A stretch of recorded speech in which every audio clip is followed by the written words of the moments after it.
जल्दी में था इसलिए टकरा गया। मेरी फ्लाइट छूट जाएगी।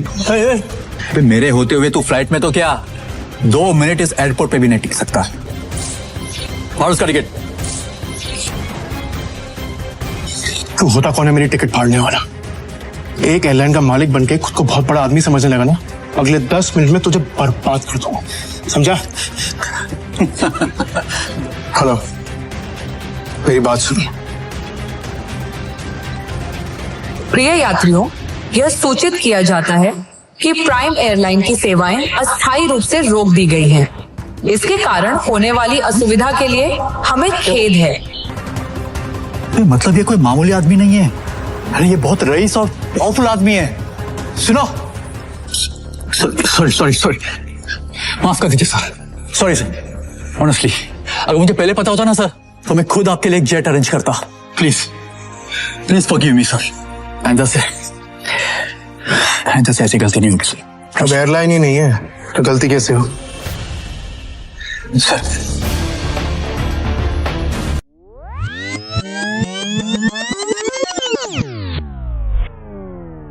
मेरी फ्लाइट है यूएस के लिए अगले 30 मिनट में, प्लीज सर। लाओ टिकट दिखाओ। सर टिकट अंदर है मेरे मैनेजर के पास, प्लीज सर। चल, ऐसा नहीं होता टीचर, ये एयरपोर्ट है, कोई बस स्टैंड नहीं कि मुंह उठा के चल दोगे। चलो भाई, हाथ जोड़ रहा हूं, मेरी फ्लाइट है सर यूएस के लिए 30 मिनट में सर, प्लीज सर। टिकट अंदर है। भिखारी, कपड़े तेरे गंदे हो रहे हैं, चप्पल में तेरे छेद हो रहा है, तो क्या कह रहे थे? तेरी फ्लाइट है आधे घंटे बाद, और वो भी यूएस के लिए। अबे कभी सपने में भी देखा है तूने हवाई जहाज? चल निकल बाहर, चल। मैं आपके आगे हाथ छूटता हूँ सर, मेरी फ्लाइट है सर, प्लीज मुझे जाने दीजिए प्लीज। वैसा नहीं जाएगा ना? प्लीज सर, मैं रिक्वेस्ट कर रहा हूँ से। चल, मार के मोर बना दूंगा तेरा, समझा?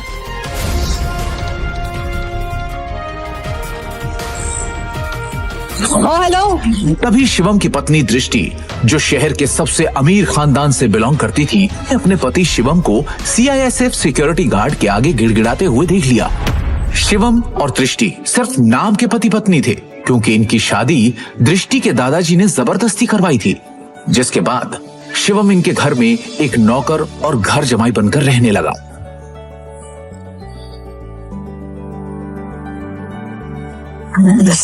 भिखारी, तुम यहाँ क्या कर रहे हो? तुम्हें पता है ना, यहाँ बहुत इंपॉर्टेंट इन्वेस्टर आने वाले हैं मेरे, जिनका वेलकम करने के लिए मैं यहाँ आई हूँ। तो मुझे यहाँ कोई तमाशा नहीं चाहिए, इससे तुम जिससे भी यहाँ आए हो ना, वो सब छोड़ो और चलो यहाँ से, निकलो यहाँ से। इमरजेंसी है, मुझे अमेरिका जाना है, मेरे पास टिकट भी है, लेकिन ये लोग अंदर नहीं जाने दे रहे हैं। प्लीज मेरी मदद करो प्लीज। मुझे हाथ लगाने के बारे में सोचना भी नहीं। अमेरिका जाना है तुम्हें? मुझे अमेरिका की स्पेलिंग सुनाओ एक बार। स्पेलिंग आती है अमेरिका की? मुझे उस बेवकूफ का नाम बताओ जिससे तुम्हारी अमेरिका की टिकट करवाई। और शिवम जो एक छोले कुलचे बेचने वाला मामूली सा लड़का है, उसका अमेरिका से क्या रिश्ता हो सकता है? चुपचाप ऑफिस जाओ और जिन इन्वेस्टर्स को मैं लेकर आ रही हूँ उनके नाश्ते पानी की तैयारी करो। कोई भी गड़बड़ करने से पहले एक बार सोच लेना, वरना देश छोड़ के जाना तो बहुत दूर की बात है, ये शहर और अपना घर छोड़ के जाने से पहले 100 बार सोचोगे। ऐसी हालत करूंगी मैं तुम्हारी नौकरी कौन करेगी? आखिरी बार कह रही हूँ, इमरजेंसी है, प्लीज हेल्प मी। तभी दृष्टि के साथ आया उसका बिजनेस पार्टनर ऋषभ। दृष्टि से कहता है, किस गरीब भिखारी आदमी से मुंह लगा रही है? सिर्फ 50 रुपए तो भगाओ यहाँ से। मुझसे बात करना, ये मेरी बीवी है, समझा तू? ये क्या कह रहा है दृष्टि, ये तुम्हारा हस्बैंड है? ऋषभ का यह सवाल सुनकर दृष्टि कुछ सेकंड के लिए ब्लैंक हो गई, लेकिन फिर उसने बड़ी हिम्मत करके कहा, Come on Rishabh, like seriously, look at him. तुम किसकी बात पर यकीन कर रहे हो? इसकी हालत देखो। जिस इंसान के पास खड़े रहने में मुझे शर्म आए, तो मैं सच में लगता है कि वो मेरा पति होगा। चंदा मांगने आया होगा शायद, कुछ पैसे दो और रफा दफा करो इसे, क्योंकि ये इंसान मेरा पति हो ही नहीं सकता। उस समय दृष्टि को शिवम ने पहली बार सिटी हॉस्पिटल में तब देखा था जब वो वहां अपनी मां मृणाल का इलाज कराने आया था। एक रईसजादी लड़की जिसके पास किसी चीज की कोई कमी नहीं थी, फिर भी वो सारे ऐशो आराम छोड़ रोज अपना समय निकालकर उन बीमार कैंसर पेशेंट से मिलने आती थी। दृष्टि उनके गले लग गई और बाकी सारे पेशेंट्स भी दृष्टि को अपना प्यार भरा आशीर्वाद देने लगे। और ये चीज जब शिवम ने देखी तो दृष्टि की दरियादिली ने उसका दिल छू लिया और वो उसी पल अपना दिल दृष्टि को दे बैठा। लेकिन किसे पता था कि किस्मत उन्हें सच में मिलाने वाली है।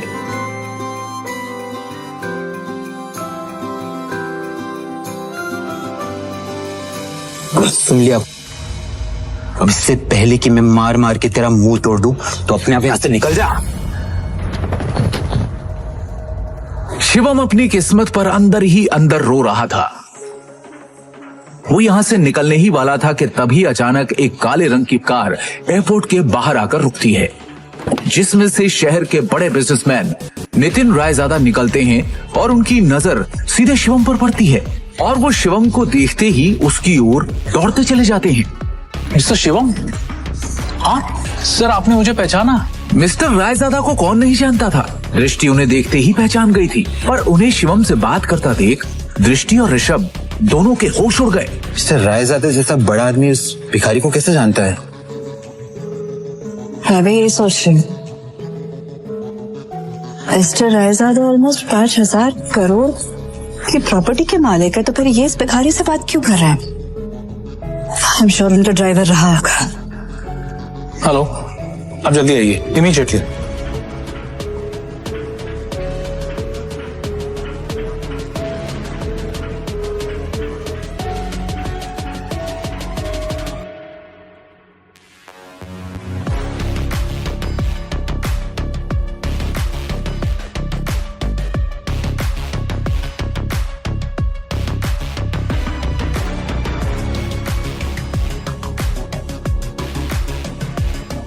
मिस्टर रायजादा से भीख मांग के उस गरीब ने एयरपोर्ट में एंट्री ले ली।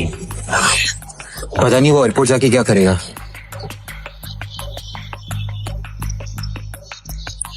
Excuse me, mister Raizada, right? Hi, मैं दृष्टि, नारंग ग्रुप की CEO। Please don't mind me asking, लेकिन अभी अभी आप जिस शख्स से बात कर रहे थे, आप उसे कैसे जानते हैं? मतलब देखने में वो भिखारी लग रहा था, आप उस भिखारी को कैसे जानते हैं? You mean mister Shivam? Are you kidding? आप मिस्टर शिवम को भिखारी कह रही हैं? लगता है आप मार्केट में काफी नई आई है मैडम, वरना ऐसी बकवास नहीं करती। अच्छा, मैं चलता हूँ। दृष्टि सोच में पड़ जाती है कि आखिर मिस्टर रायजादा की बातों का क्या मतलब था। और दूसरी ओर शिवम तेजी से एयरपोर्ट के अंदर भाग रहा होता है कि उसे वहां उसका मैनेजर खड़ा दिखता है। ये रही आपकी यूएस की टिकट, ये रहा आपका फोन। जल्दी से गेट नंबर 3 पर जाइए, आपके पास ज्यादा समय नहीं है। Thank you. शिवम तेजी से वहां से भागते हुए गेट नंबर 3 की तरफ निकल जाता है। वो गेट नंबर 3 पर पहुंचने वाला ही होता है कि उसके सामने अचानक एक आदमी आ जाता है, जिससे वो टकराकर नीचे गिर पड़ता है।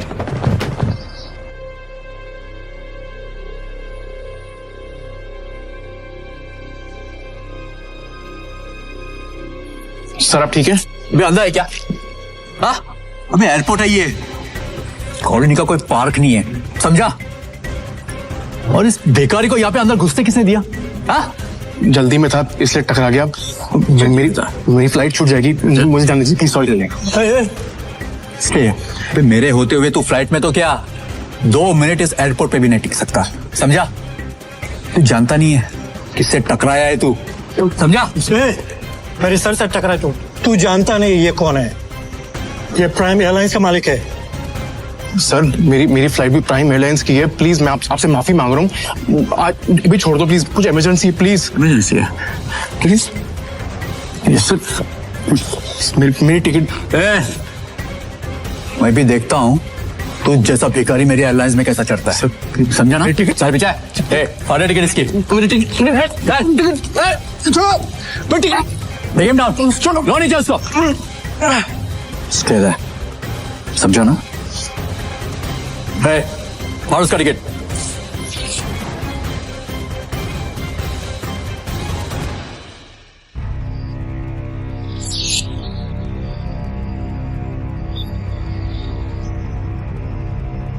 You better watch it, okay? चलो लेट्स गो। जब वो शिवम की यूएस की टिकट के 4 टुकड़े करके उसके मुंह पर फेंकता है, तब शिवम गुस्से में उठता है और उन बॉडीगार्ड्स को जमीन पर गिरा देता है।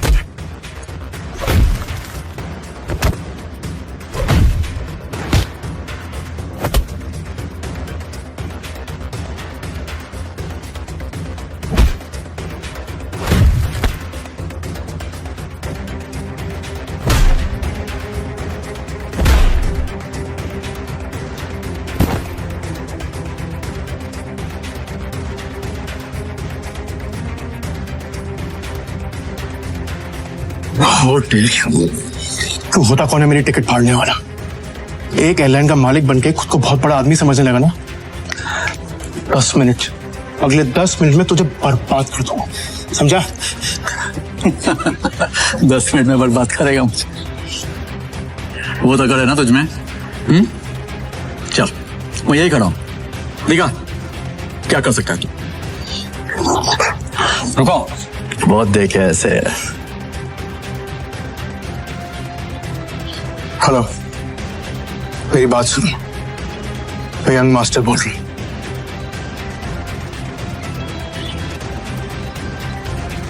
प्रिय यात्रियों, यह सूचित किया जाता है कि प्राइम एयरलाइन की सेवाएं अस्थायी रूप से रोक दी गई हैं। इसके कारण होने वाली असुविधा के लिए हमें खेद है। सभी यात्रीगण से अनुरोध है कि मिस्टर जानकारी के लिए हेलो हमारी आधिकारिक वेबसाइट अथॉरिटी या हेल्पलाइन से अथॉरिटी करें। प्रिय बिना यात्री, मेरे परमिशन और नोटिस के क्या अनाउंसमेंट कैसी हुई? सर हमें ऊपर से इमीडिएटली ऑर्डर आया है, अस्थायी रूप से रोक आपका दी लाइसेंस गई। कैंसिल कर दिया गया। इसके कारण होने वाली असुविधा प्राइम एयरलाइन सब बैन हो चुकी खेद है। है। आपको जो भी बात करनी है सर मिनिस्ट्री में कीजिए। अनुरोध है हेलो, कि अद्यतन जानकारी के लिए हमारी आधिकारिक वेबसाइट या हेल्पलाइन से संपर्क करें। कहा था ना, 10 मिनट में तुझे बर्बाद कर दूंगा, तेरी एयरलाइन को बैन कर दूंगा। सड़क पर तू तो एक मामूली आदमी है यार, प्रिय यात्री, और तू ये सब कैसे कर सकता है? किया जाता है कि अरे प्राइम मैं एक करोड़पति आदमी हूँ, अस्थायी पावर है मेरे पास। अरे मेरी एयरलाइंस को बैन करने के लिए प्राइम मिनिस्टर के खुद ऑर्डर्स चाहिए होते हैं। हमें खेद है। सभी इसने बस एक कॉल करके है कि अद्यतन जानकारी के लिए अभी तो सिर्फ तेरी एयरलाइन बैन। हमारी वेबसाइट या हेल्पलाइन इंडिया में जो तूने फ्रॉड करके बैंक में पैसे जमा किए ना, याद है?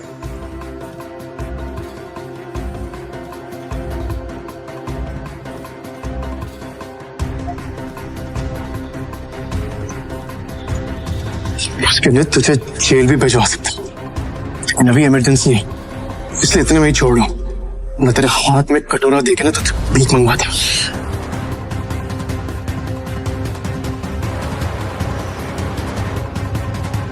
सर आपका यूएस पहुंचना बहुत जरूरी है। मैंने आपके लिए प्राइवेट जेट अरेंज कर दिया है, हमें अभी निकलना होगा। सर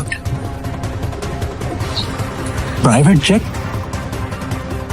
मतलब ये कोई मामूली आदमी नहीं है, अरे ये बहुत रईस और पावरफुल आदमी है। सुनो, तुम्हारा नाम क्या है?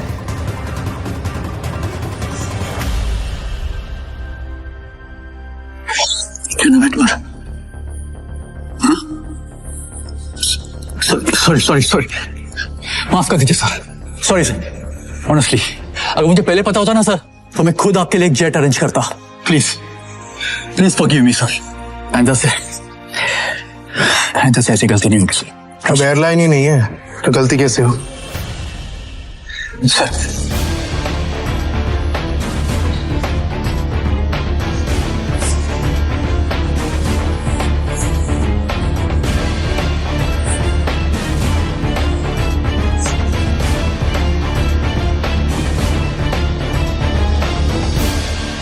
Good morning, sir.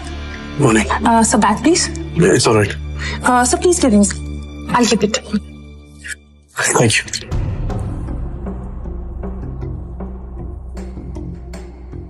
पर तभी यूएस से एक कॉल आती है। हेलो शिवम सर, अब आपको यूएस आने की कोई जरूरत नहीं है।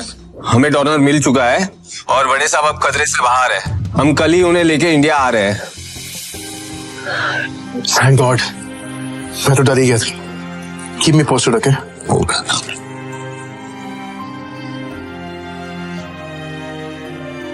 अब शिवम बिना टेंशन के एयरपोर्ट से निकलकर सीधा अपने ससुराल यानी नारंग मेंशन पहुंच गया।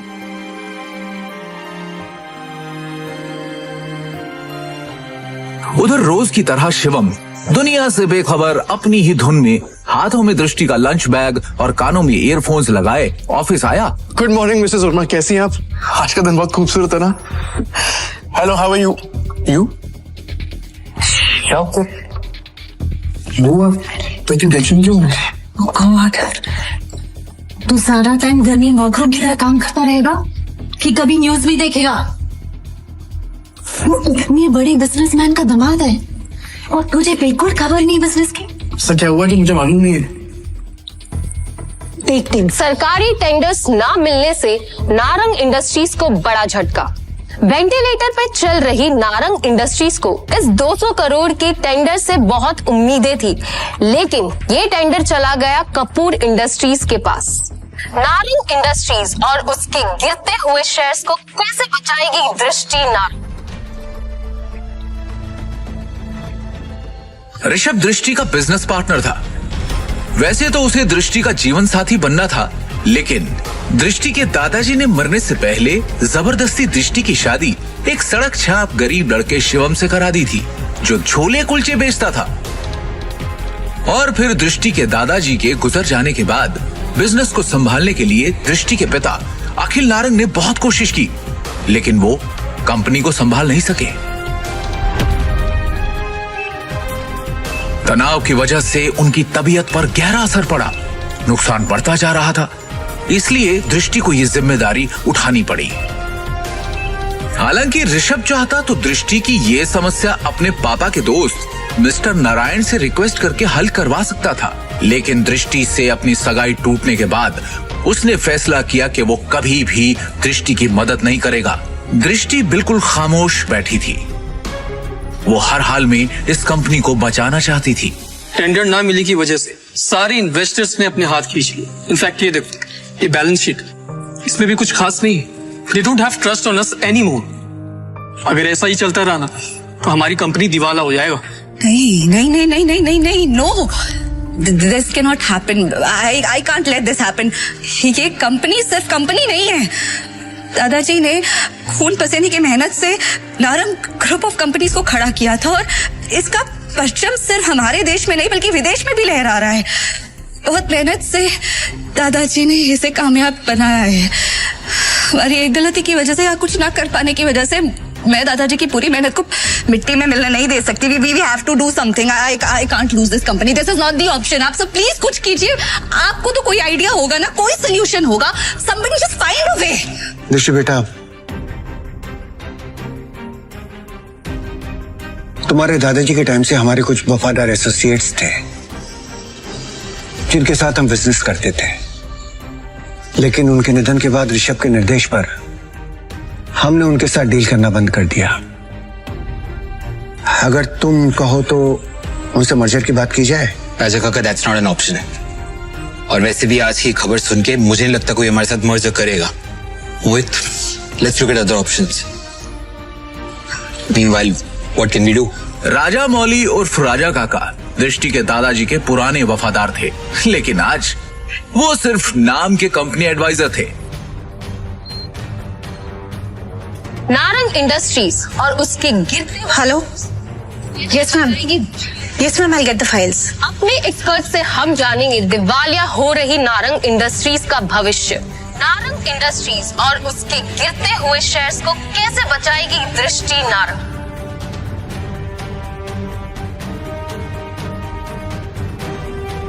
दृष्टि कहाँ पर है?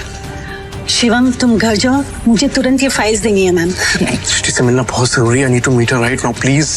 शिवम, जिद मत करो, घर जाओ। अब जा कर रही है? Meeting room.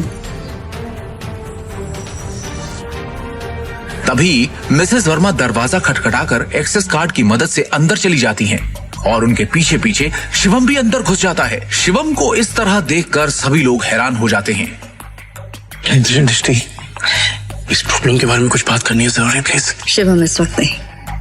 इस वक्त मैं बहुत ही जरूरी मीटिंग में हूँ और ये मीटिंग इस वक्त मेरे लिए बहुत जरूरी है। 5 मिनट दे दो। इन सब बातों के लिए इस वक्त मेरे पास वक्त नहीं है। प्लीज 5 मिनट इस प्रॉब्लम का सोल्यूशन है। यहाँ मीटिंग चल रही है।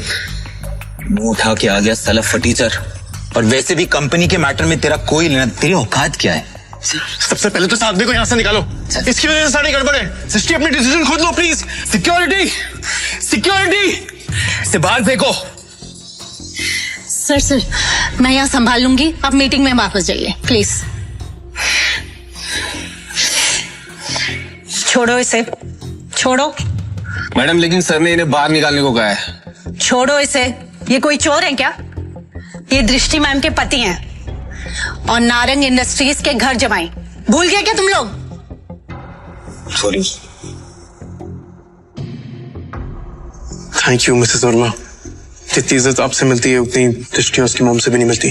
Thank you. इस प्रॉब्लम के बारे में कुछ बात करनी है जरूरी, प्लीज। मिसेस वर्मा शिवम को ऑफिस की छत पर ले जाती हैं और उससे पूछती हैं। शिवम। हाँ जी। तुम अंदर क्या बड़बड़ा रहे थे? तुम कंपनी को संकट से बचा सकते हो, कैसे बचा सकता हूँ ये तो आपको अभी नहीं बता सकता, लेकिन आपसे कुछ मदद चाहिए मिसेस वर्मा। कंपनी की कुछ डिटेल्स चाहिए। कैसी डिटेल्स? मुझे शेयर होल्डर्स की, इन्वेस्टर्स की लिस्ट चाहिए और बैलेंस शीट भी देखनी है, उसके बाद ही कुछ कर पाऊंगा। अंदर जो कुछ भी हुआ उसके बाद ऑफिस का कोई भी स्टाफ तुम्हारी मदद करने को तैयार नहीं होगा, लेकिन एक आदमी है जो तुम्हारी मदद कर सकता है। अगर तुम उसको मना लो तो ही। कौन? Rajamouli sir. I think he can help you. वो दृष्टि के दादाजी के बहुत करीबी थे, लेकिन जब से ऋषभ आया ना ऑफिस में, उसने उनको साइडलाइन कर दिया। वो ना चेन स्मोकर है, तो वो हर एक घंटे आते हैं यहाँ पे सिगरेट पीने। तुम उनका इंतजार करो और कोशिश करो उनसे बात करने की। हाँ, मैं वापस जाती हूँ। शिवम वहां खड़ा होकर राजा मौली का इंतजार करने लगता है। इसी बीच उसने अपनी जेब से फोन निकाला और किसी को कॉल किया। हेलो। कैसे हैं नितिन राजा जी आप? अरे शिवम जी, आपसे मुलाकात भी हो गई और आज आपका कॉल भी आ गया। हमारे तो भाग्य खुल गए। बोलिए ना सर। आपसे एक छोटा सा काम। हुक्म किया जाए मालिक।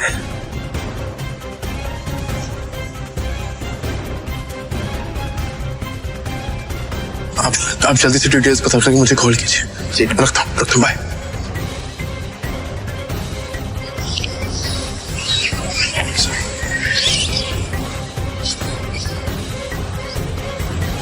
राजा काका, रायजादा ग्रुप और नारंग इंडस्ट्रीज का मर्जर कैसा रहेगा?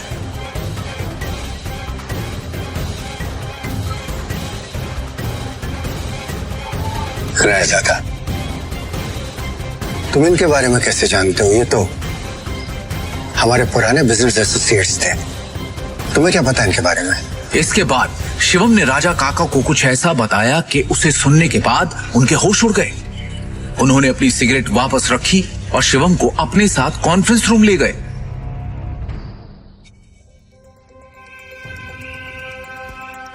ये गरीब फटीचर अब तक यहाँ है।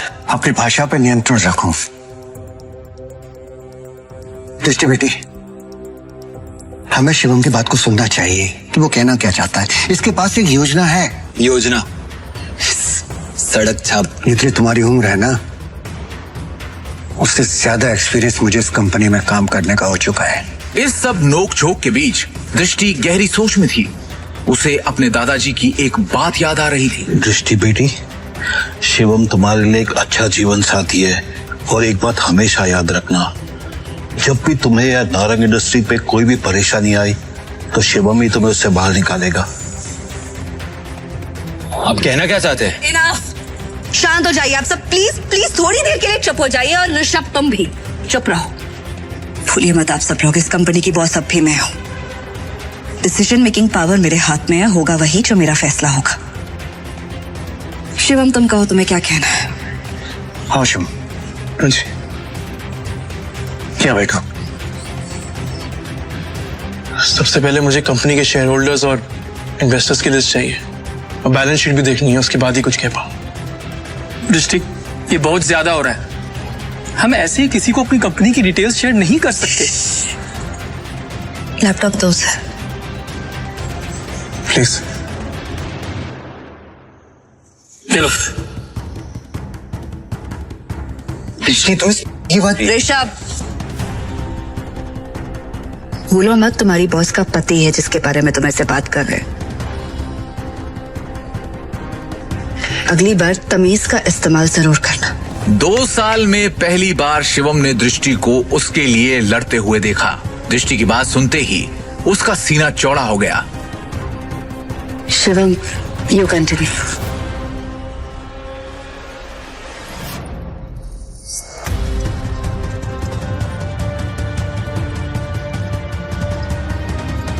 बैलेंस शीट की कुछ ट्रांजैक्शन पे मुझे शक है।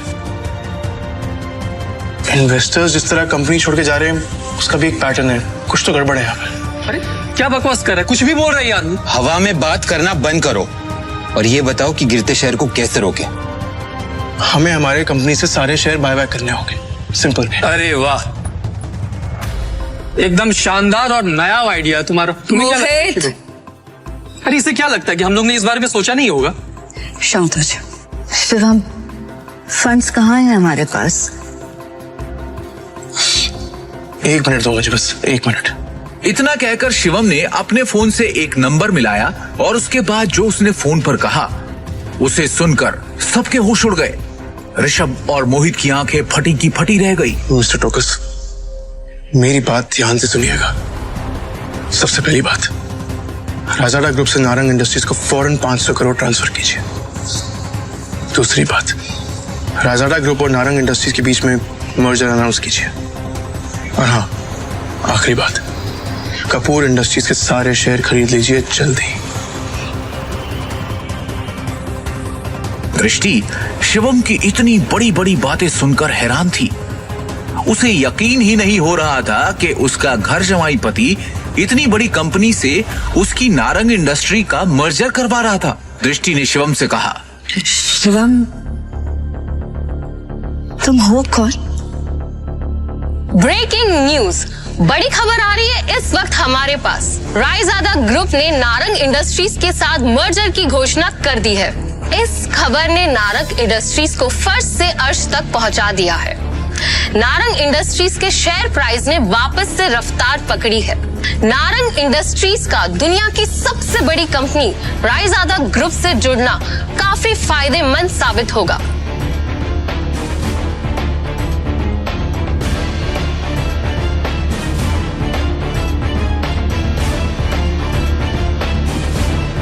क्या दृष्टि को मिलेगा शिवम से अपने सवाल का जवाब? आखिर क्या राज छुपा है शिवम की असलियत के पीछे? रायजादा ग्रुप से शिवम का क्या रिश्ता है? ये सब जो अभी अभी हुआ था, ये किसी जादुई सपने से कम नहीं था। लेकिन एक बात जो अब भी सबकी नजरों से शिवम ने छुपाकर रखी थी, वो थी उसकी आंतरिक शक्तियां, जिसे शिवम उजागर करने की कोशिश कई दिनों से कर रहा था। शिवम वहां से निकलकर एक शादी में गया था जहां उसे करण मिला था, जो कि दृष्टि का कजन था। वो शिवम को बेइज्जत करने से कभी बाज नहीं आता था। शिवम और उसके बीच नोक-झोंक कई समय से चलती आ रही थी, लेकिन उस दिन शिवम ने करण की बेइज्जती पूरे रिश्तेदारों के सामने कर दी और वहां से घर चला गया। करण ने अपने गुस्से को पी लिया और ठान लिया कि वो शिवम को नहीं बख्शेगा। दूसरी ओर अपना खाना खत्म करके शिवम ने अपने बर्तन धोए और फिर वो अपने बेड पर आराम करने बैठ गया। ध्यान या मेडिटेशन करने की महारत उसने पिछले कुछ सालों में ही पाई थी। शिवम के लिए मेडिटेशन उसके शरीर के अंदर दिन भर में जमा हुई गंदगी बाहर निकालने का एक जरिया है। और तभी शिवम ने हाथ आगे बढ़ाया और बेड के साइड में रखा एक काला पत्थर उठाया। उसे मुट्ठी में बंद कर जैसे ही उसने हाथ को हल्के से घुमाया, वो पत्थर राख बन उसकी उंगलियों के बीच से सरक गया। शिवम की आंखों में उत्साह भर गया और उसने खुद से कहा, भस्म शक्ति ने अपना रूप ले लिया है। अरजा, उसके गुरु ने भी तो यही कहा था कि वो तक्षक महल का वंशज तभी माना जाएगा जब वो अपनी अंदरूनी शक्तियों को जगा लेगा, और तब उसकी तलाश शुरू होगी ढूंढने के लिए रायजादा परिवार के उन खास लोगों को जिनसे वो अपने गुरु के निशानी के तौर पर दिए जेड पत्थर की मदद से मिल पाएगा। वही वो पल होगा जब शिवम अपनी जिंदगी को बदल पाएगा। सिर्फ इतना ही नहीं, इसके साथ ही शिवम के हाथ वो सब भी लगेगा जो आम इंसान की पहुंच में नहीं, जैसे कि पौराणिक औषधियां, धन और उसके पूर्वज। यही तो होता है इस विद्या में। इसमें किसी के वैभव और उसकी शक्ति की कोई सीमा नहीं है। सक्का अपने गुरु का निशानी के तौर पर दिया हरा पत्थर अपने हाथों में घुमाते हुए शिवम ने सोचा, मेरी शक्तियां पूरी तरह से जागृत हो चुकी हैं। अब वक्त आ चुका है मामले को अपने हाथों में लेने का, एक्शन में आने का। शिवम ने अपनी शक्तियां जागृत होने के बाद उनसे अपनी शक्तियों के दम पर दृष्टि के ऑफिस में हुई सारी चीजों को दृष्टि और वहां मौजूद सब लोगों को भुलवा दिया। यहां तक कि नितिन रायजादा भी अब शिवम के साथ हुई बातों को भूल चुके थे। ऐसा शिवम ने क्यों करा, वो तो वक्त ही बताएगा। अगले दिन शिवम की मुलाकात उसके पिता से हो गई, जो कि इतने दिनों से उसे मिलने के लिए मजबूर कर रहे थे। तुम्हारे दादाजी पिछले 2 सालों से बिस्तर पर हैं, बहुत बीमार हैं। अपने बिगड़ते स्वास्थ्य के बावजूद वो बस एक ही जिद लेकर बैठे हैं कि केवल एक बार फिर तुमसे मिलना चाहते हैं। वो बस चाहते हैं कि तुम वापस आ जाओ। भावेश, जो कि शिवम के पिता हैं, उन्होंने कहा, तुम्हारे चाचा की भी शादी हो चुकी है, लेकिन तुम्हारे ताऊजी और चाचा जी के यहाँ केवल 2 बेटियां हैं। शाह खानदान का इकलौता दावेदार। शिवम ने खुद को नीचा दिखाने के लिए बुदबुदाया, तो आप चाहते हैं कि मैं परिवार की विरासत के लिए आपकी सौदेबाजी का हथियार बन जाऊं? तुम सच में बहुत भोले हो, भावेश ने ठंडे स्वर में कहा। हमारे परिवार का जो व्यापार है, उसकी अनगिनत शाखाओं के अलावा हमारे शाह परिवार का दिल्ली और उसके आसपास के इलाकों में एक बड़ा पारिवारिक व्यवसाय है। परिवार के नियमों के अनुसार अगर परिवार के मुखिया की मृत्यु हो जाती है और तीसरी पीढ़ी को संभालने वाला कोई नहीं है, तो परिवार के मुखिया को दूसरे परिवार से बदल दिया जाएगा और उस समय से शाह परिवार पर हमारी शाखा का शासन नहीं होगा। और इसका मुझसे क्या लेना देना है? शिवम ने शांति से पूछा। तुम्हारे दादाजी के बीमार पड़ने के बाद से ही पिछले कुछ वर्षों में तुम्हारे चाचा और ताऊजी पहले से ही परिवार की विरासत और सत्ता की हकदारी के लिए लड़ने की तैयारी में जुट चुके हैं, जिससे परिवार के भीतर एक जबरदस्ती का हंगामा हो रहा है। क्या तुम बस ऐसे ही हाथ पर हाथ रखकर बैठे रहोगे और कुछ नहीं करोगे? भावेश ने निराशा भरी नजरों से पूछा। शिवम थोड़ा झुंझलाया और उसने उपहास भरी मुस्कान से भावेश की तरफ देखा। आखिरकार वो अपने पिता भावेश के वास्तविक स्वरूप को भली भांति जानता था। सत्ता के लिए वो दूसरों की भावनाओं की परवाह किए बिना वो सब कर सकते थे जो जरूरी बन जाए। शिवम, तुम खुद ही सोचकर देखो कि क्या तुम वाकई में इस छोटे से नारंग परिवार में रहना चाहते हो और जिंदगी भर इस तरह अपमानित होना चाहते हो? भावेश ने शिवम से पूछा। कल नारंग परिवार की शादी के दौरान तुम्हें इतना बड़ा अपमान सहना पड़ा। भावेश ने कहा, क्या तुम उनसे बदला लेने की शक्ति नहीं चाहते? क्या तुम नहीं चाहते कि तुम्हें वो रुतबा, वो शोहरत, वो ताकत मिल जाए कि तुम जब चाहो तब पूरे नारंग परिवार को अपने सामने पैरों पर घुटने टेकने के लिए मजबूर कर दो? भावेश के ये कहते ही शिवम ने उसकी तरफ देखा और फिर एक गहरी सोच में डूब गया। भावेश ने अपने चालाक स्वभाव का इस्तेमाल कर शिवम से अनुनय किया, लेकिन इसके बावजूद भी शिवम ने सिर्फ अपना सिर हिलाया और कुछ नहीं कहा। मुझे पता है कि तुम मुझसे अपने दिल की गहराई से नफरत करते हो। तुम चाहो तो जीवन भर मुझसे नफरत कर सकते हो और मुझे अपने पिता के रूप में स्वीकार नहीं करना चाहते हो तो वो भी मत करो। भावेश ने गंभीरता से कहा, केवल एक चीज है जो तुम्हें करने की जरूरत है, वो है शाह परिवार में वापस आना और अपने दादा को पहचानना। फिर तुम शाह परिवार से वो लेने में सक्षम हो जाओगे जो तुम चाहते हो और उस शक्ति के साथ तुम जो चाहो वो कर सकते हो। दिखने में इतनी सिंपल सी शर्त है, पर ये एक बहुत बड़ा मौका है जो तुम्हारे लिए शोहरत और ऊंचाइयों के सारे रास्ते खोल देगा। क्या तुम अब भी इसे स्वीकार करने को तैयार नहीं हो? शिवम ने स्पष्ट रूप से कहा, मुझे आपकी सहायता की कोई जरूरत नहीं है। मैंने वास्तव में तब तुम्हारे और तुम्हारी मां के साथ गलत किया था, लेकिन अगर तुम मेरी जगह होते तो शायद तुम भी ऐसा ही करते। एक आदमी जीवन में सब कुछ खो सकता है, हालांकि केवल एक चीज जो उसे नहीं खोनी चाहिए वो है वो शक्ति जो उसके हाथों में है। शिवम ने अपना सिर हिलाया और बेहद निराशा में आह भरी। पूरे 1 दशक के बाद भी भावेश को अभी भी उसने उसके और उसकी मां के साथ जो किया उसके लिए किसी प्रकार का पछतावा या अपराध बोध महसूस नहीं हो रहा था। शिवम ने खड़े होकर जाने से पहले कहा, मैं वापस जाने और अपने दादाजी से मिलने का समय चुनूंगा। हालांकि शाह परिवार के मामले का मुझसे कोई लेना देना नहीं है। ठीक है, तुम जा सकते हो। मैंने तुम्हें पहले ही शर्तें बता दी है और तुम्हारे जवाब का इंतजार रहेगा। मुझे पता नहीं क्यों ये यकीन है कि तुम अंत में अपना विचार बदल दोगे। हाँ, आपने जो कहना है या करना है वो कीजिए। नोएडा सिटी, पूर्वी जिला, रायजादा ग्रुप बिल्डिंग। इमारत के प्रवेश द्वार पर पहुंचकर शिवम गेस्ट हॉल में चलने के लिए आगे बढ़ा। सर, क्या मैं पूछ सकती हूं आप किसे ढूंढ रहे हैं? रिसेप्शनिस्ट ने विनम्रता से पूछा। मैं आपके डायरेक्टर नितिन रायजादा से मिलने आया हूं, शिवम ने शांति से कहा। आप डायरेक्टर रायजादा से मिलने आए हैं? क्या आपके पास अपॉइंटमेंट है? उस रिसेप्शनिस्ट ने फिर पूछा। कैजुअल स्ट्रीट वियर टाइप के कपड़े पहने शिवम किसी ऐसे व्यक्ति की तरह नहीं दिख रहा था जिसके पास डायरेक्टर नितिन रायजादा जैसे बड़े आदमी से बात करने की योग्यता भी हो। मिलना तो दूर की बात थी। आप उन्हें सिर्फ मेरा एक मैसेज दे दीजिए और जैसा मैं कह रहा हूं बिल्कुल आप वैसा ही उनसे कहिए। उन्हें बताइए कि मैं चेतन आनंद रायजादा का दोस्त हूं। ठीक है, आप प्लीज कुछ देर वेट कीजिए। भवन के दूसरी ओर डायरेक्टर के ऑफिस में एक असाधारण स्वभाव वाला एक मध्यम आयु वर्ग का व्यक्ति कुछ डॉक्यूमेंट्स और फाइल्स की जांच कर रहा था। कम इन। अनुमति मिलने के बाद एक युवा पुरुष सेक्रेटरी ऑफिस के अंदर आया और उसने नर्म तरीके से सम्मानपूर्वक कहा, डायरेक्टर सर, फ्रंट डेस्क से मैसेज आया है कि कोई आपको ढूंढ रहा है। Front desk? दिन के इस वक्त मेरा कोई अपॉइंटमेंट नहीं है ना?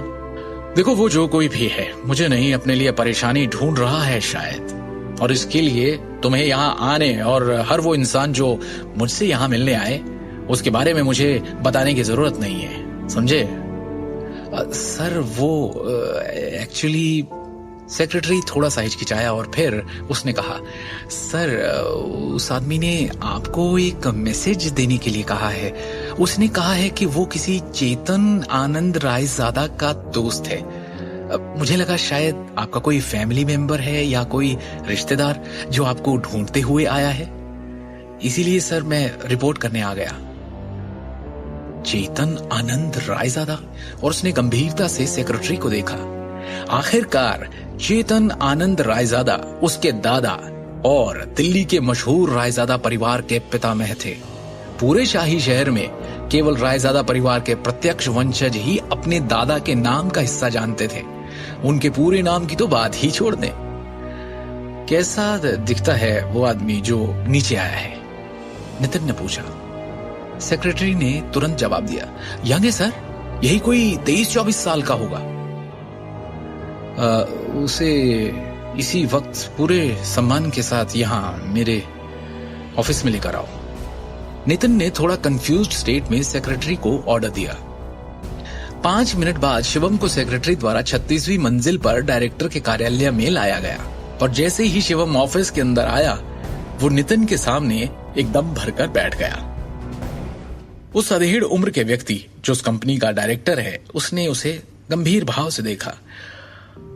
क्या मैं पूछ सकता हूं आप कौन हैं सर? क्या आप इसे पहचानते हैं? शिवम ने वो हरा जेड पत्थर जो उसे निशानी के तौर पर गुरुजी से मिला था उसे निकालते हुए कहा। उस जेड पत्थर की सतह को जटिल पैटर्न के साथ उकेरा गया था जबकि चरित्र रायजादा को केंद्र में अंकित किया गया था। ये तो... नितिन ने हैरान भाव से उस हरे पत्थर को देखा। उसका दिमाग अभी भी अस्पष्ट था और उसमें हजारों सवाल थे। ये जेड शहर के रायजादा परिवार से किसी की पहचान और कनेक्शन का प्रतीक है। ऐसे केवल कुछ ही पत्थर तैयार किए गए थे, यहाँ तक कि खुद नितिन के पास ऐसा एक भी नहीं था। अब कृपया एक क्षण प्रतीक्षा करें, तब तक मैं आनंद जी को आमंत्रित करता हूँ, नितिन ने सम्मानजनक स्वर में कहा। इस युवक को नाराज करने की हिम्मत नहीं थी उसमें, जो अभी भी उसके लिए एक राज था। शिवम ने हाँ में सर हिलाया। कुछ ही समय बाद नितिन सफेद बालों और दाढ़ी वाले एक बूढ़े व्यक्ति उनके साथ ऑफिस में लौटा। नितिन थोड़ा पीछे हुआ और वो आगे आए। नितिन सिर्फ बिजनेस के प्रबंधन का प्रभारी था। दूसरी ओर उसके परिवार के रहस्यों से संबंधित अन्य सभी मामलों को आनंद जी द्वारा नियंत्रित किया जाता था, जिसे नितिन के पिता ने भेजा था। वो बूढ़ा करीब 60 की उम्र का होगा, लेकिन उनकी चाल में सर्प जैसी तेजी थी। इसके अलावा उनकी तेज आंखें जोश से भरी थी, जबकि उनके शरीर में उच्च आत्माओं का उत्सर्जन था। शिवम के हाथ में जेड टोकन को करीब से देखते हुए बूढ़े ने एक सांस लेने से पहले अविश्वास में देखा और अपना परिचय दिया। मैं हूं जतिन आनंद। क्या मैं आपका शुभ नाम जान सकता हूं सर? शिवम।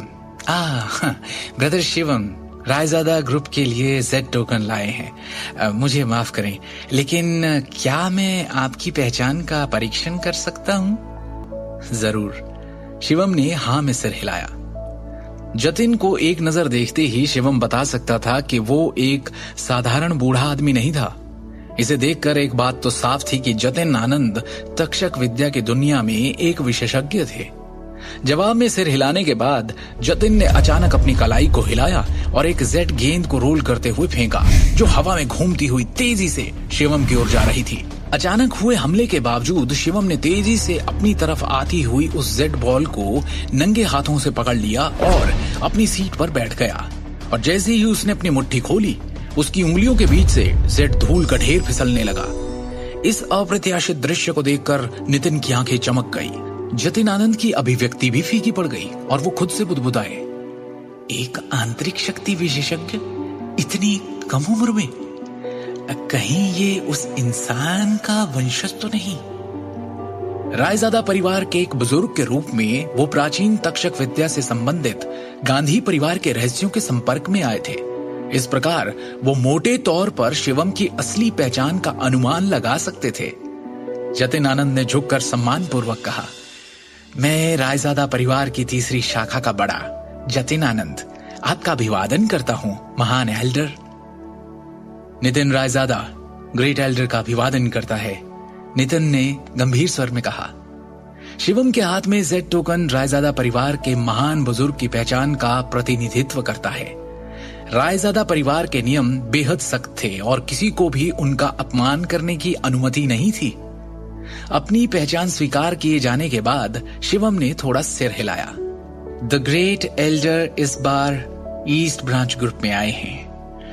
क्या मैं आपके लिए कुछ कर सकता हूं? जतिन ने गंभीरता से पूछा और उनके इस सवाल पर शिवम के अंदर हजारों बातों का तूफान सा उठ पड़ा। शिवम को पता है कि वो रायजादा ग्रुप के ऑफिस में क्यों आया है, उसे उनसे क्या मांगना है, पर इससे पहले कि वो अपनी बात कहता, उसका फोन बज उठता है। शिवम, फौरन मेट्रो सिटी हॉस्पिटल पहुंचो। मैंने तुम्हारे और दृष्टि के तलाक के कागजात बनवा लिए हैं। अभी की अभी आकर उन पर साइन करो।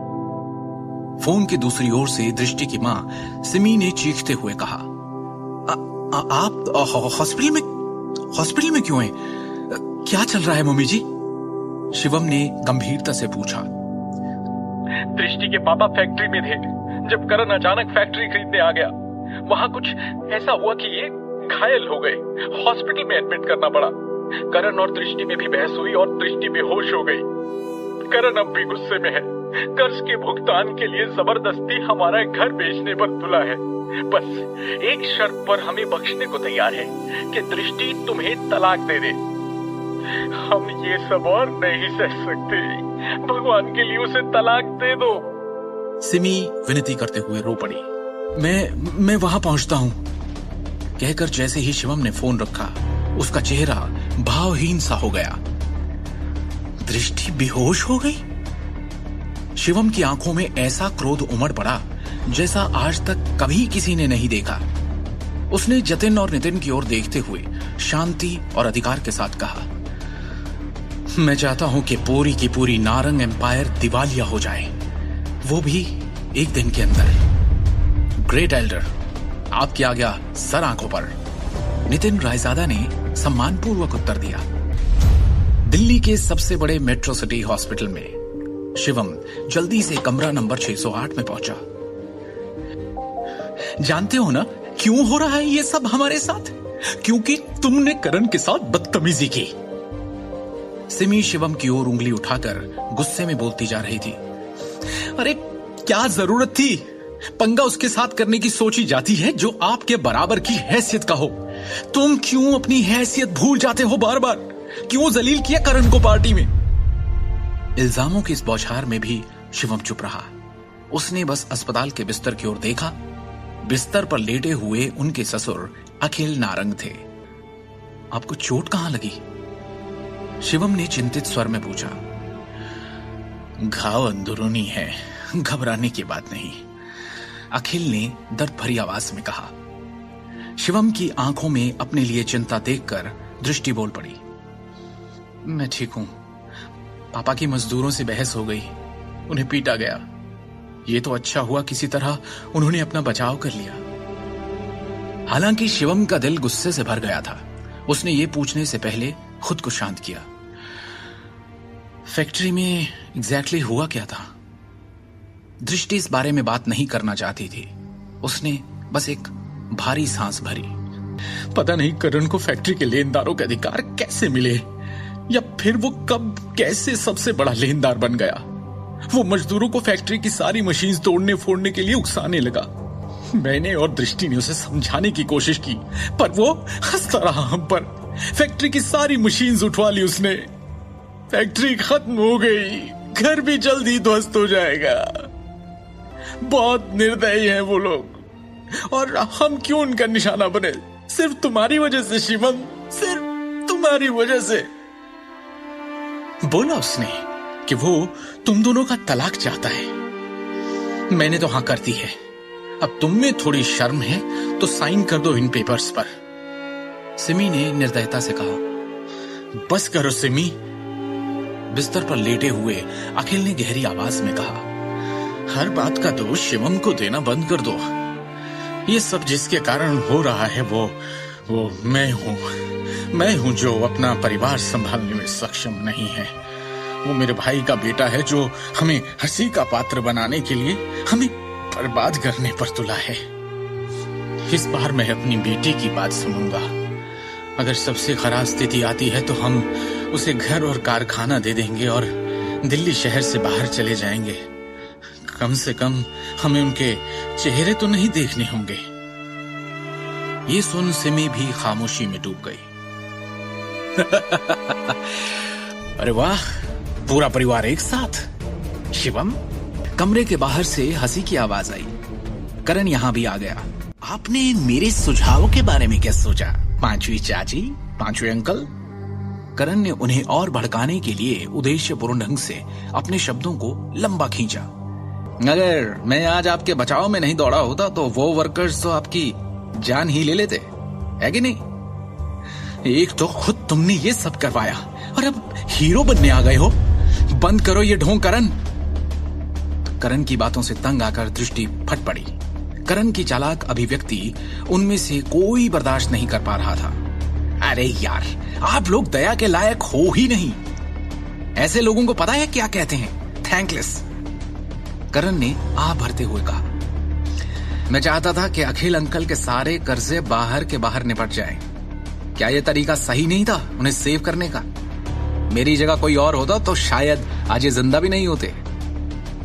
करण ने कोमल स्वर में कहा।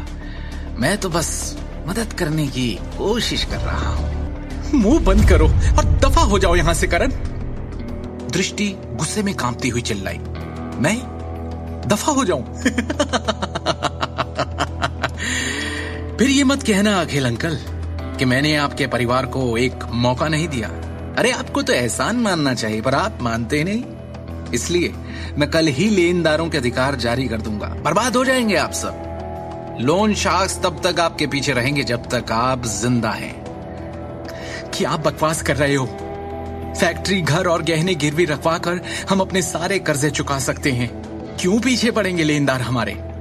दृष्टि ने सवाल किया तो करण ने गर्व से भरी मुस्कान दिखाते हुए कहा। उस घटिया ज्वेलरी प्रोसेसिंग फैक्ट्री के सभी उपकरण टूट गए हैं। एक कौड़ी की औकात नहीं, उसको गिरवी कहां रखोगे? इसके अलावा तुम लोगों को अभी भी साइट के किराए का हिसाब देना होगा। अगर इसे ठीक से नहीं सुलझाया तो अखिल अंकल पर धोखाधड़ी का आरोप भी लगाया जा सकता है, और हाँ, जेल भी हो सकती है। बोल लिया जो बोलना था, अब निकलो यहां से। शिवम ने करण को भाव शून्यता से देखा। करण चिल्लाया और अचानक गुस्से में आकर अपनी हथेली की मुट्ठी बनाकर शिवम के चेहरे की तरफ जैसे उड़ाई। ठाक की आवाज के साथ शिवम ने उसकी मुट्ठी एक झटके में अपनी हथेली से रोकी और बिना दया के एक झटके में उसे उल्टा घुमा दिया। बेइज्जती, हैरानी और गुस्से के घूंट पीकर उसने जहर उगलते हुए कहा, तेरी ये मजाल, तूने मुझे हाथ लगाया, मुझे, करण नारंग को। उसने दृष्टि के परिवार की ओर देखकर कहा, और तुम लोगों को भी नहीं छोड़ूंगा मैं। इस परिवार की कहानी अब खत्म समझो। अब तुम में से कोई नहीं बच सकता। अभी उसके साथ जो हुआ, करण को अब भी उस पर यकीन नहीं हो रहा था। बौखलाया हुआ, हड़बड़ाता हुआ उन्हें धमकी देकर वो वहां से तेज कदमों के साथ निकल गया। ये क्या कर दिया? किस पे हाथ उठा दिया? तुम्हें क्या लगता है ये कोई छोटी सी बात है? माफ कर देंगे वो लोग। अरे इसके बाद वो क्या करेंगे हमारे साथ तुम सोच भी नहीं सकते। सिमी ने अत्यंत घबराकर डरे हुए लहजे में कहा, क्या जरूरत थी ये सब करने की? अब क्या होगा हमारा? कौन बचाएगा? बर्बाद कर देंगे ये लोग हमें। मैं इस मामले को अच्छी तरह से संभाल लूंगा, इसीलिए आपको अब और चिंता करने की जरूरत नहीं है। शिवम ने स्पष्ट शब्दों में आत्मविश्वास के साथ पूरे परिवार से कहा, करण या उसके परिवार वाले हमारा कुछ नहीं बिगाड़ पाएंगे। क्या कर लोगे तुम? क्या तुम इस लायक हो?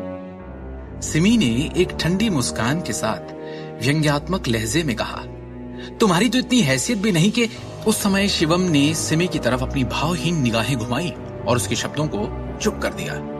उसकी आंखों से जैसे सिमी की आंखें मिली, उसे ऐसा लगा जैसे शिवम आज पूरी तरह से एक अलग इंसान बन गया है। वो कांप गई। उसे डांटने के लिए जबान खोली थी, पर अब उसकी बोलती खुद ही बंद हो गई। शिवम ने दोबारा दृष्टि की ओर नम्रता के साथ देखा और प्यार से उसे आश्वस्त किया, फिक्र मत करो दृष्टि, अब कुछ बुरा नहीं होगा, मैं हूं ना तुम्हारे साथ। हालांकि दृष्टि को समझ नहीं आ रहा था कि क्या हो रहा है, फिर भी उसने अपने दिल में एक बड़ी गर्मजोशी महसूस की। शिवम ने धीरे से उससे पूछा, भरोसा है ना मुझ पर? इस सटीक क्षण में उसने पहली बार ऐसा महसूस किया कि वो उस पर भरोसा कर सकती है।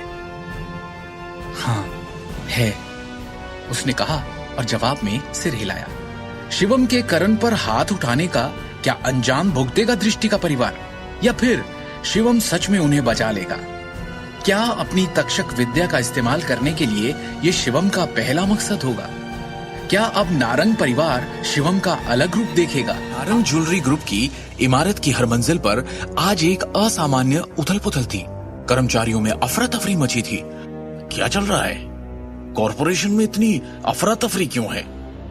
बड़े भाई साहब, क्या है ये सब? मैं गोल्फ खेल रहा था, अचानक एक के बाद एक हमारे कई बड़े क्लाइंट्स के कॉल्स आने शुरू हो गए कि वो नारंग ग्रुप के साथ अपनी डील रद्द करना चाहते हैं।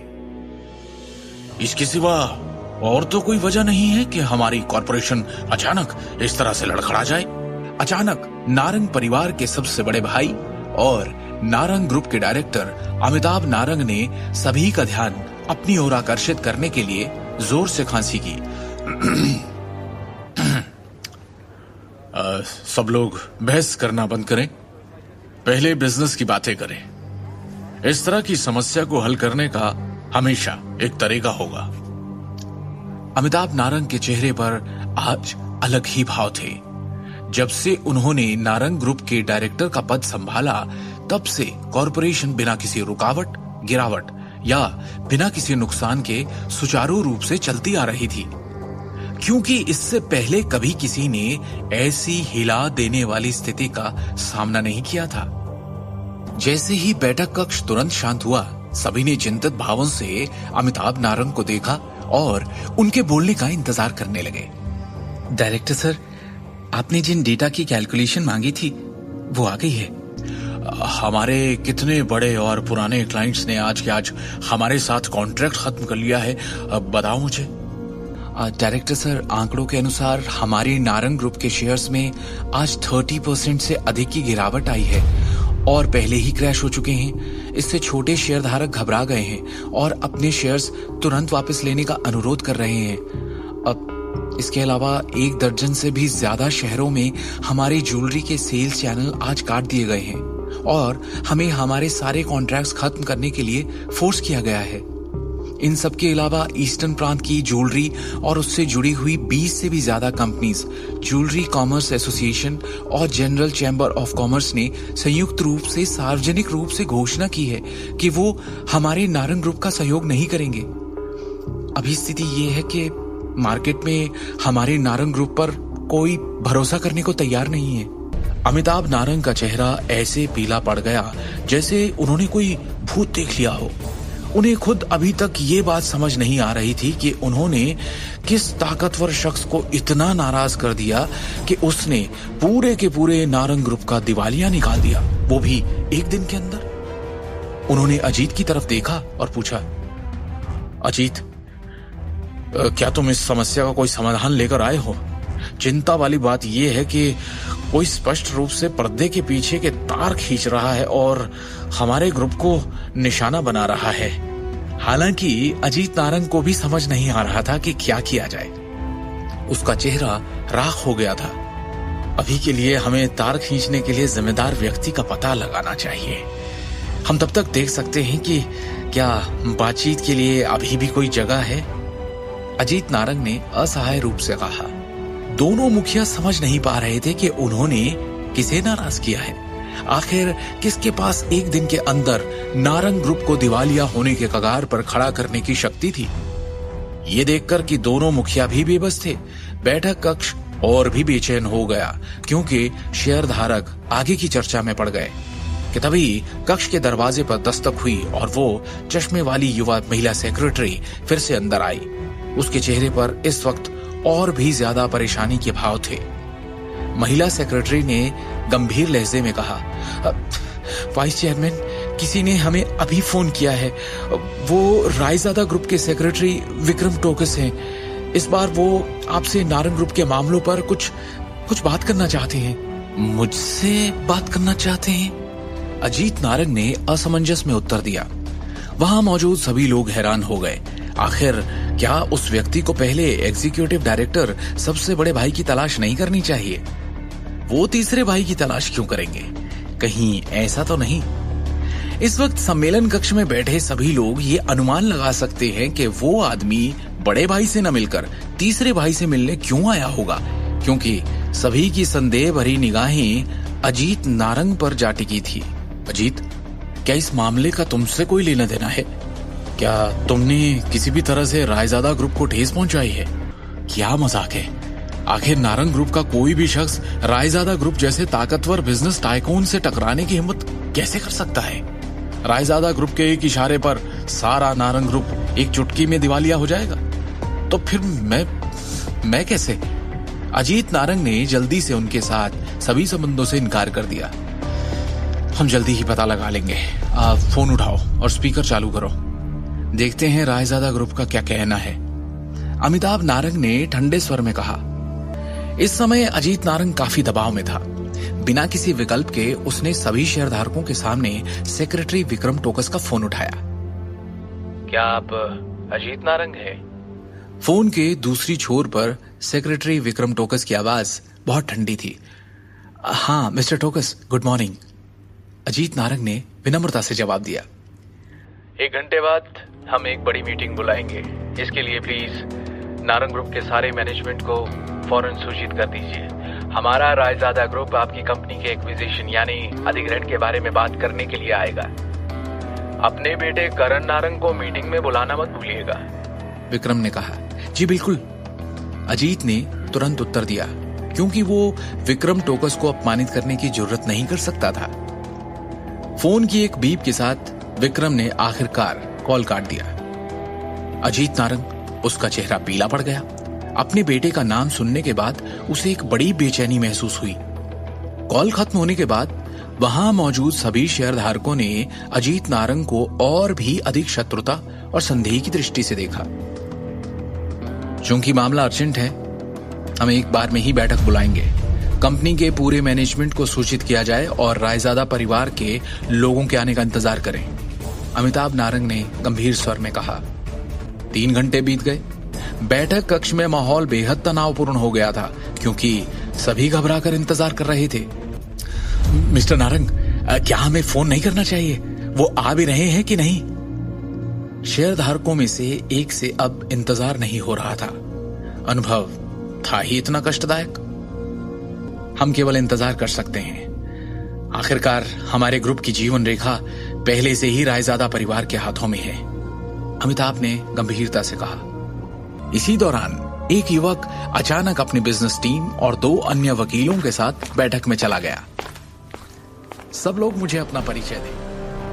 मैं रायजादा ग्रुप के नारंग ग्रुप एक्विजिशन का इंचार्ज हूं, सेक्रेटरी विक्रम टोकस ने गंभीर अभिव्यक्ति के साथ कहा।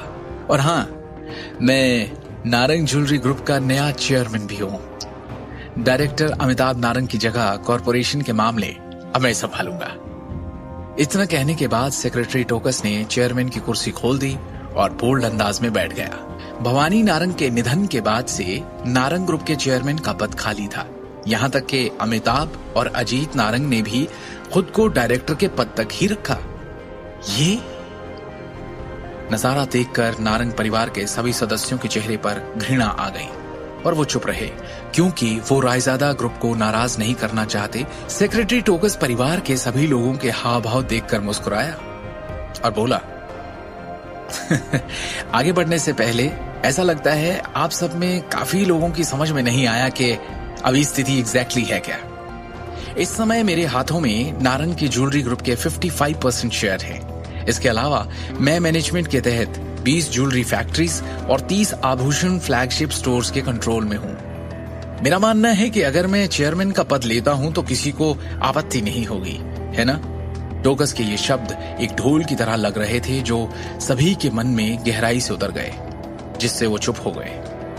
ये एक्विजिशन के दस्तावेज हैं, प्लीज आप सभी एक बार ध्यान से पढ़ लीजिए। टोकस ने दस्तावेज की कॉपियां सभी में बांटने का आदेश दिया। उपस्थित सभी शेयर धारकों ने दस्तावेजों को पढ़ते हुए और गहराई से विचार करते हुए गंभीर भाव प्रकट किए कि तभी शांति में विक्रम टोकस की आवाज फिर से आई, एक अलग अंदाज में। करण नारंग कौन है? आगे की कहानी जानने के लिए देखिए अगला एपिसोड सिर्फ पॉकेट एफएम के यूट्यूब चैनल पर, और शिवम द हिडन वॉरियर के सारे एपिसोड्स को सुनने के लिए डिस्क्रिप्शन में दी लिंक से डाउनलोड करें पॉकेट एफएम ऐप।